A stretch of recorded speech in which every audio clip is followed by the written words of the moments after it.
Good morning students, मैं राजेश कुशवाहा आप सभी का अपने यूट्यूब चैनल आर के कुशवाहा इंग्लिश 563 में स्वागत करता हूं।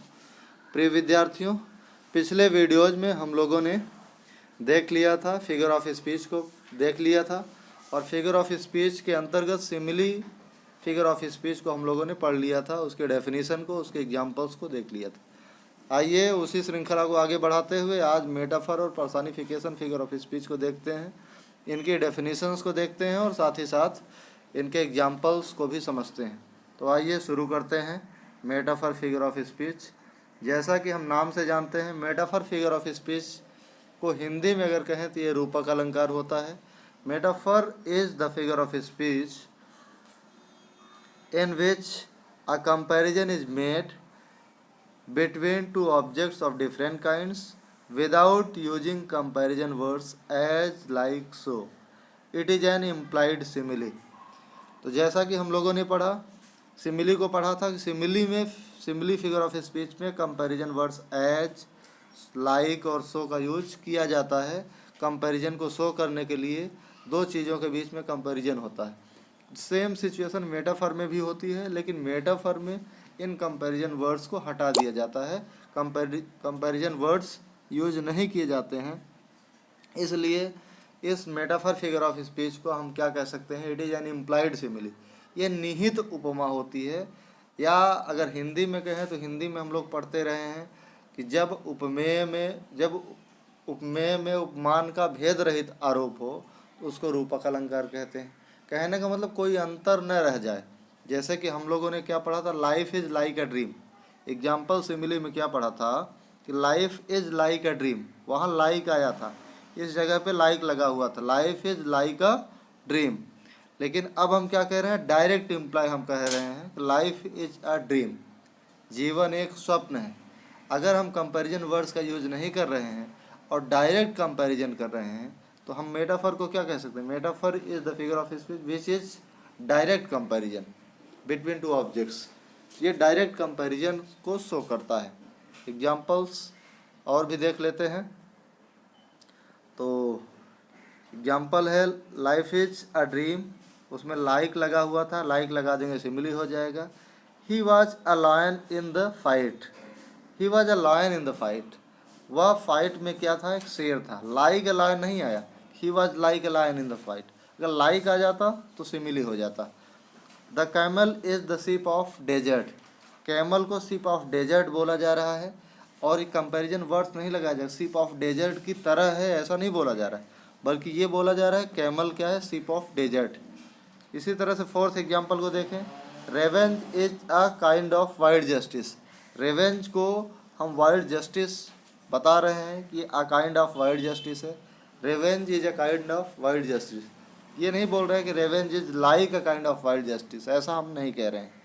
तो ये समझ सकते हैं हम लोग कि लाइक, एज, सो इन सब का use metaphor figure of speech में नहीं होता है, जबकि सेंस लगभग सिमिली और मेटाफर का एक जैसा होता है, लेकिन ये डायरेक्ट कंपैरिजन होता है। सिमिली में डायरेक्ट कंपैरिजन नहीं होता, वहाँ लाइक, सो और एज लगा करके कंपैरिजन किया जाता है।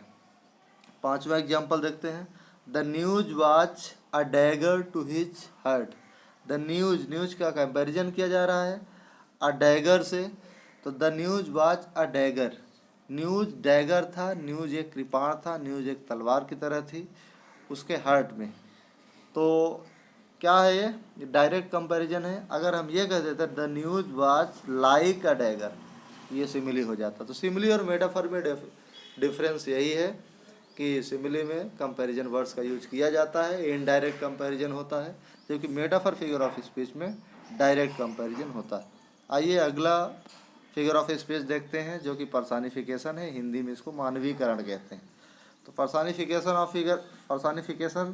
Is a figure of speech in which lifeless things and abstract ideas are treated as having life. Personification figure of speech वो फिगर ऑफ स्पीच होता है जिसमें निर्जीव चीज़ों को या फिर abstract चीज़ों को, अमूर्त चीज़ों को, अमूर्त विचारों को ऐसे माना जाता है जैसे कि उनमें जीवन हो। जैसे कि हमने एक्सपीरियंस को ले लिया, experience is the best teacher. Experience को हमने क्या लिया, एक्सपीरियंस को हम ट्रीट कर रहे हैं कैसे, as a human being treat कर रहे हैं, एक्सपीरियंस को as a human being treat कर रहे हैं। और हम कह रहे हैं experience is the best teacher, experience को आप एक टीचर बता रहे हैं। तो यहाँ हम मानवीकरण कर रहे हैं। जब lifeless things and abstract ideas का हम मानवीकरण कर देंगे, पर्सनिफिकेशन कर देंगे, उनको पर्सनिफाई कर देंगे, तो फिगर ऑफ स्पीच कौन सी होगी? Personification figure of speech. और भी देखते हैं एग्जाम्पल्स। एग्जाम्पल ये opportunity knocks at the door but once, opportunity knocks at the door but once. Opportunity को यहाँ, अपॉर्चुनिटी दरवाज़ा खटखटाती है लेकिन केवल एक बार, अपॉर्चुनिटी दरवाज़ा खटखटाती है लेकिन केवल एक बार। अपॉर्चुनिटी को एक ह्यूमन बीइंग जैसा ट्रीट किया गया है कि ये दरवाज़ा खटखटाती।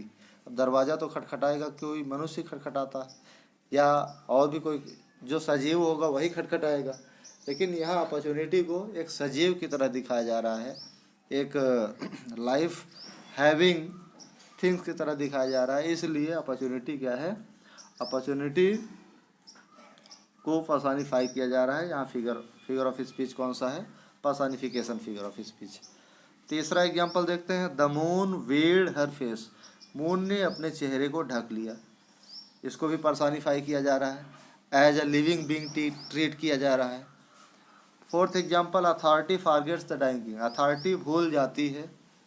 अब अथॉरिटी भूल रही है, भूलने का काम तो कोई सजीव करेगा। तो इस तरह से इसमें lifeless things and abstract ideas are treated as having life. तो फोर्थ एग्जाम्पल भी ये पर्सनिफिकेशन फिगर ऑफ स्पीच है। Fifth example, love is blind, यहाँ लव को ब्लाइंड बताया जा रहा है, अंधा होता है। अब अंधा तो कोई लिविंग बीइंग होगा ना, तो यहाँ लव को पर्सनिफाई किया जा रहा है। Sixth example, death lays his icy hands on kings, death रखती है हिज आइसी हैंड्स, अपने ठंडे हाथ को, ऑन किंग्स, राजाओं पर। तो यहाँ डेथ को सजीव के रूप में बताया गया है। Seventh example, anxiety setting on her face, उसके चेहरे पर एंग्जाइटी बैठी हुई है, एंग्जाइटी बैठी हुई। तो एंग्जाइटी को लिविंग बीइंग की तरह ट्रीट किया जा रहा है। तो इस तरह से हम देख सकते हैं कि पर्सनिफिकेशन फिगर ऑफ स्पीच में lifeless things and abstract ideas are treated as having life. तो हम लोगों ने इस वीडियो में दो फिगर ऑफ स्पीच को देख लिया है, मेटाफर और personification. Metaphor figure of speech comparison को दिखाता है, direct comparison between two objects of different kinds. और पर्सनिफिकेशन फिगर ऑफ स्पीच में कंपैरिजन नहीं होता, बल्कि इसमें चीज़ों को जो लाइफलेस थिंग्स होती हैं या एब्स्ट्रैक्ट आइडियाज होती हैं उनको ऐसे ट्रीट किया जाता है जैसे कि उनमें जीवन हो।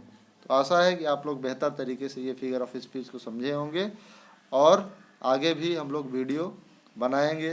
सारे जितने भी हमारे कोर्स में 11th और 12th के कोर्स में जितने भी फिगर ऑफ स्पीच हैं, 7 फिगर ऑफ स्पीच हैं। तो अभी तक हम लोगों ने 3 फिगर ऑफ स्पीच को कवर कर लिया है, आगे और भी फिगर ऑफ स्पीच को कवर करेंगे। Thank you very much, have a nice day.